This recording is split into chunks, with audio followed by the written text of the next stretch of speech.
Por que mais pessoas não se curam? De sorte que a fé é pelo ouvir, e ouvir pela palavra de Deus. Romanos capítulo 10, versículo 17. A fé nunca nasce por nossa piedade. A fé nunca nasce por conversarmos com as pessoas sobre suas dores e os sofrimentos, fraquezas e enfermidades.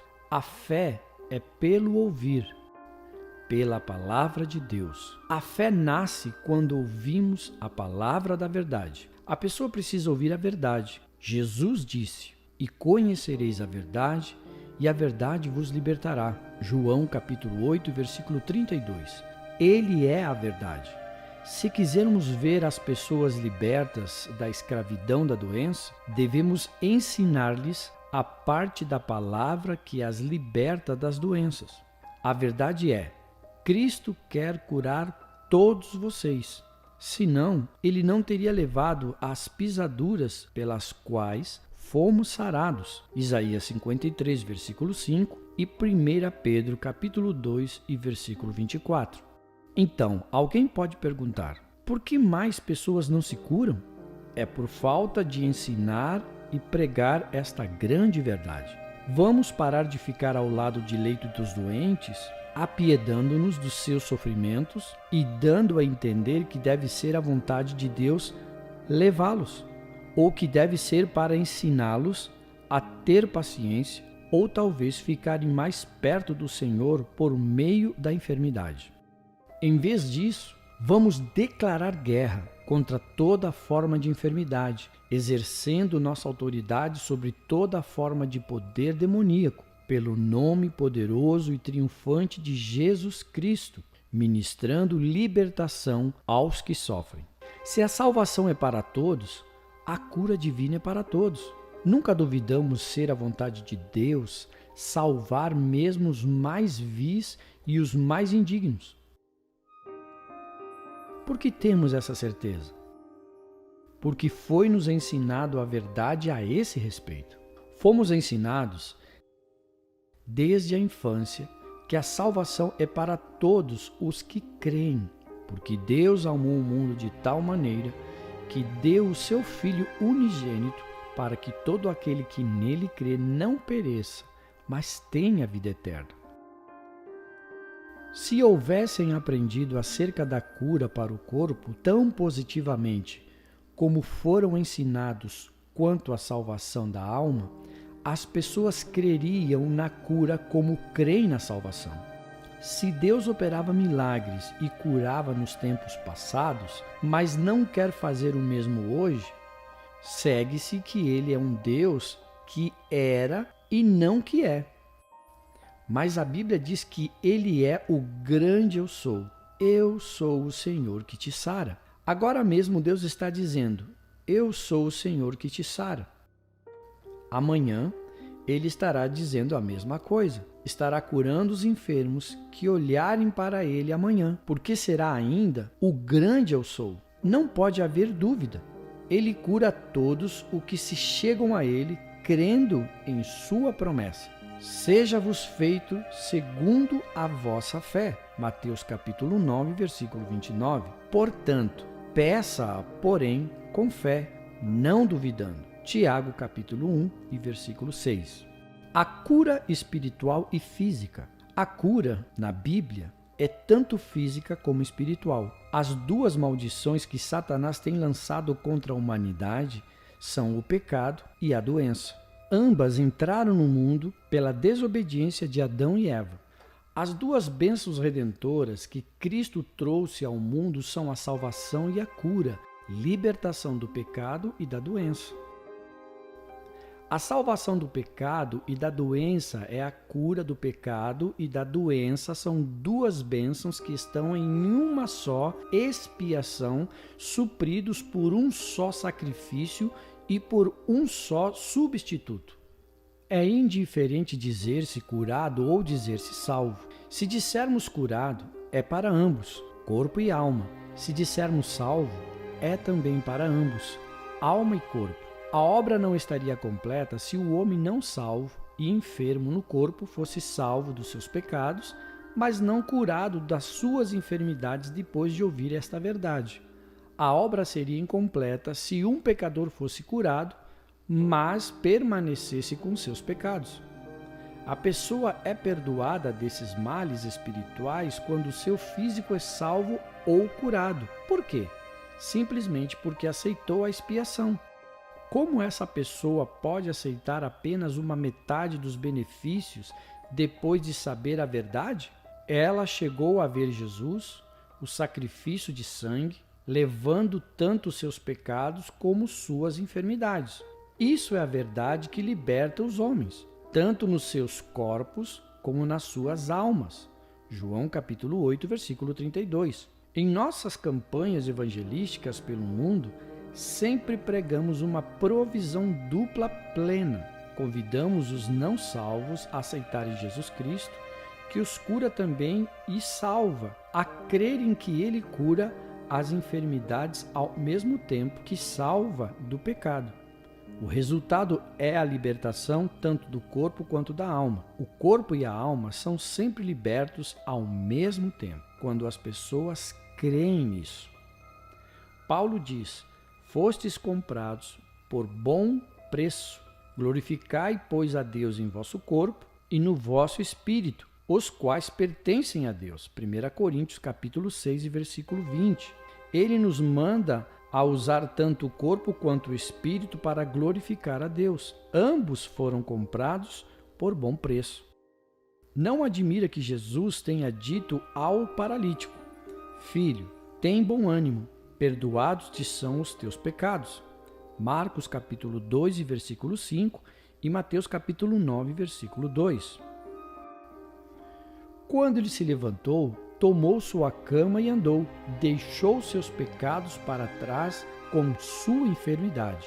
Foi por esta razão que Jesus perguntou: qual é o mais difícil? Dizer ao paralítico: estão perdoados os teus pecados? Ou dizer-lhe: levanta-te e toma o teu leito e anda? Se Jesus tivesse dito àquele homem que seus pecados foram perdoados, sua enfermidade também teria de sair, pois o remédio para ambos foi providenciado na mesma expiação.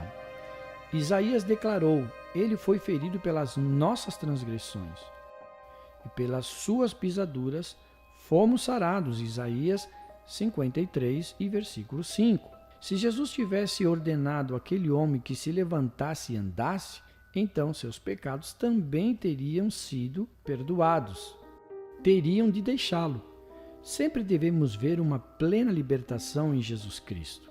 A palavra grega traduzida para salvo em Romanos capítulo 10 e versículo 9, será salvo, é a mesma palavra usada por Marcos quando escreveu: e todos os enfermos que lhe tocaram saravam. Marcos capítulo 6, versículo 56. Ambas as palavras salvo e saravam foram introduzidas na palavra grega sozo. Vamos aprender o que estas palavras significam nos textos originais. Vamos aprender o que estas palavras significam no texto original. Cada uma das palavras encontradas nas seguintes passagens das Escrituras são traduzidas do mesmo verbo grego sozo. Sare, Marcos capítulo 5, versículo 23.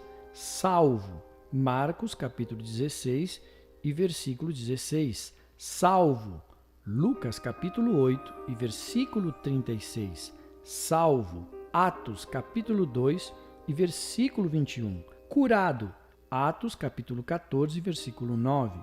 Salvos, Efésios capítulo 2 e versículo 8. Salvou, Lucas capítulo 18 e versículo 42. Salvará, Tiago capítulo 5 e versículo 15. Salvou, Marcos capítulo 5 e versículo 34. Sararei, Marcos capítulo 5 e versículo 28. Salvou, Lucas capítulo 17, versículo 19. Curado, Atos capítulo 4, versículo 9. Curado, Atos capítulo 4, versículo 12. Saravam, Marcos capítulo 6 e versículo 56. Não há necessidade de os cristãos estarem enfermos. Não toleramos o pecado em nossas vidas, porque Jesus levou nossos pecados. Também não temos a necessidade de tolerar a enfermidade em nossos corpos, porque Jesus levou as nossas enfermidades. E Mateus capítulo 8, versículo 17, diz: Ele tomou sobre si as nossas enfermidades, fraquezas, e levou as nossas doenças, moléstias. Isaías capítulo 53, verso 4, verdadeiramente ele tomou sobre si, ou seja, levou as nossas enfermidades ou doenças e as nossas dores levou sobre si. Por este versículo, sabemos que Jesus levou as nossas enfermidades. De acordo com 1 Pedro capítulo 2, versículo 24, diz: levando ele mesmo em seu corpo os nossos pecados sobre o madeiro. Sabemos que Jesus levou nossos pecados. Se ele os levou, não precisamos levá-lo. Se nós precisamos levá-los, Jesus não precisaria tê-los levado. Se de fato precisamos levá-los, então foi em vão que Jesus os levou. O Evangelho mostra claramente que Jesus Cristo os levou e, portanto, somos redimidos deles. Assim jamais necessitamos levá-los. Porém, os cristãos têm sido levados a crer que, apesar de redimidos dos seus pecados,